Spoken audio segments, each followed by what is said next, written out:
Hey MzeroA Nation, Jason here. I hope you are just loving this little series where we take you inside of the online ground school just to highlight some of our favorite videos, some of our most informative videos, and just all the videos. So much love went into them. This video today we're sharing today is TAFs.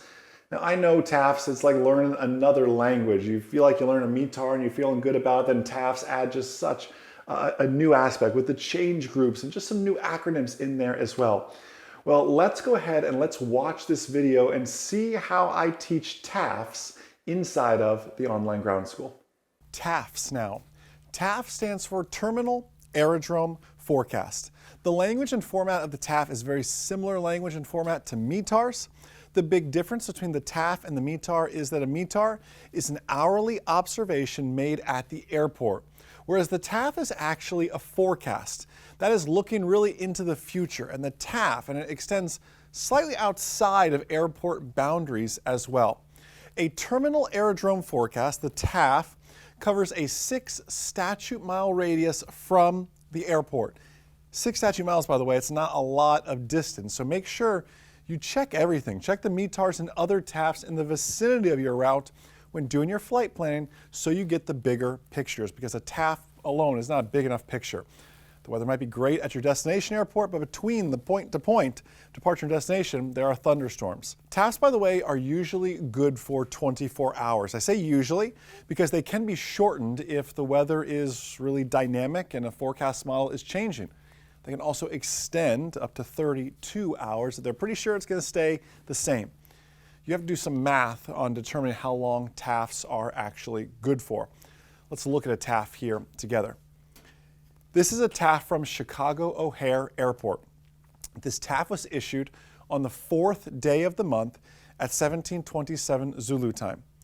The next set of numbers, 0418 and 0524, tell us that this TAF is valid from the 4th day of the month at 1800 Zulu until the 5th day of the month at 2400 Zulu. How long is the TAF valid for then? Some quick subtraction there. This makes the TAF good for 30 hours. Wind comes next. The winds are from 050 degrees at 1010 knots.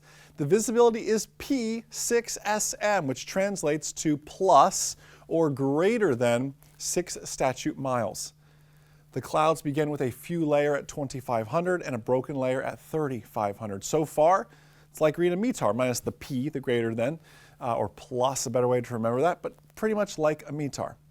Now we're going to look at an example of TAFs and their change groups. This is where they also change and how different they are from METARs. We'll see what's coming up in the future with that. TAFs have these change groups because, again, they are forward-looking. Let's look at another slide here together.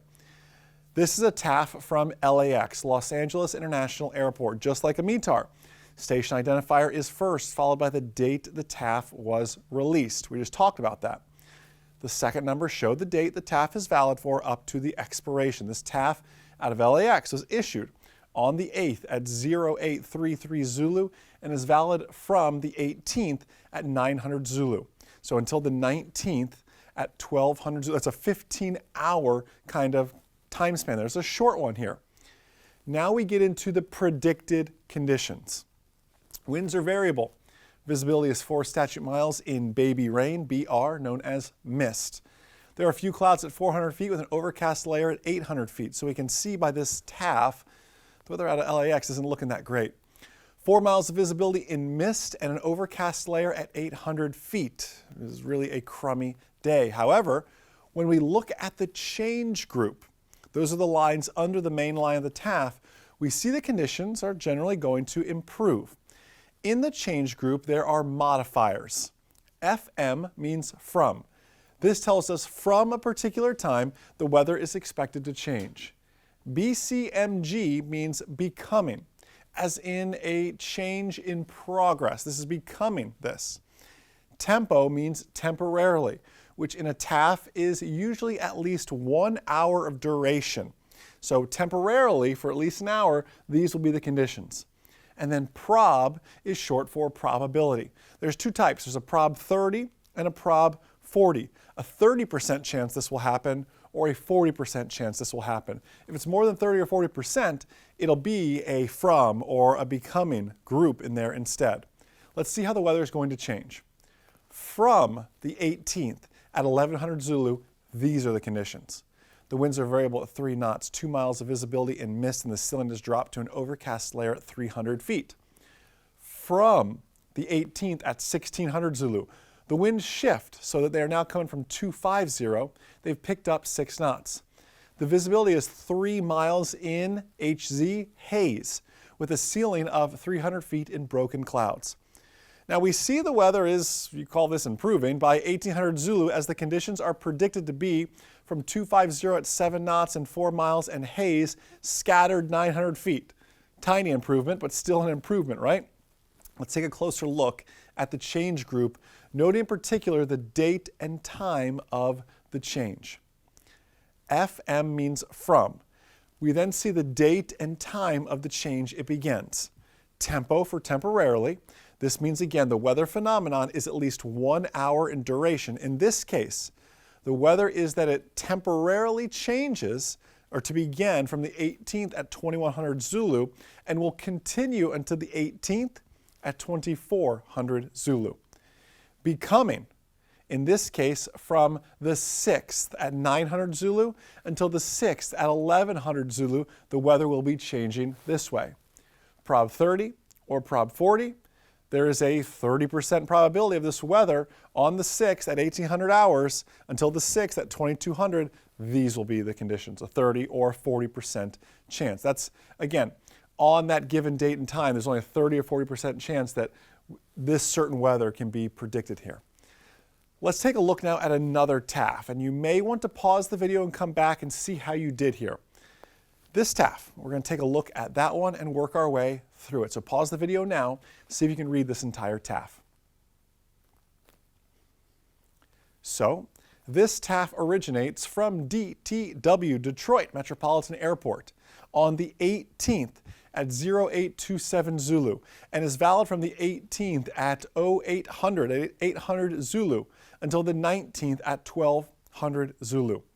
The winds are variable at 3 knots with 6 miles visibility in haze. The ceiling is broken at 1200 feet with an overcast layer at 2500. From the 18th at 1400 Zulu, the winds shift to 220 at 7 knots. The P means plus or greater than 6 statute miles of visibility. The ceiling is broken at 2500 feet with an overcast layer at 4000. From the 18th at 1900, the winds again shift and pick up a little, shifting from 240 degrees at 12 knots with greater than 6 miles of visibility. The ceiling is now broken at 5,000 feet. Then between the 18th at 2100 and 2400 Zulu, the visibility drops to 5 miles there. TRSA, this means thunder showers in the vicinity. Thunderstorms and rain are in the vicinity. OVC, overcast layer at 4500 with the CB at the end, means cumulonimbus or our rain clouds, and that's where the thunderstorms are actually coming from that 4,500 foot overcast layer. Here's another TAF. Again, this is important in IFR weather.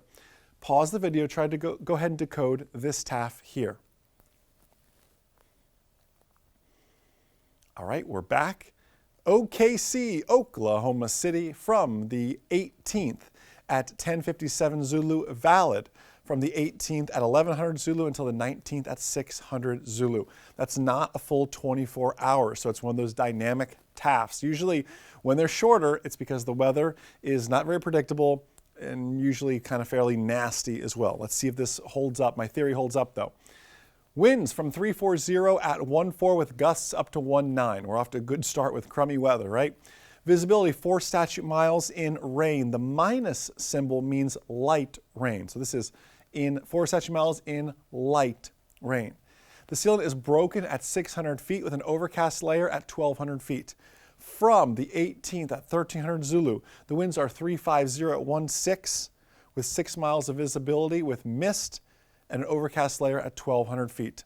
Temporarily, On the 18th at 1300 until the 18th at 1600, the visibility will drop 3 miles in light rain with an overcast layer at 800 feet.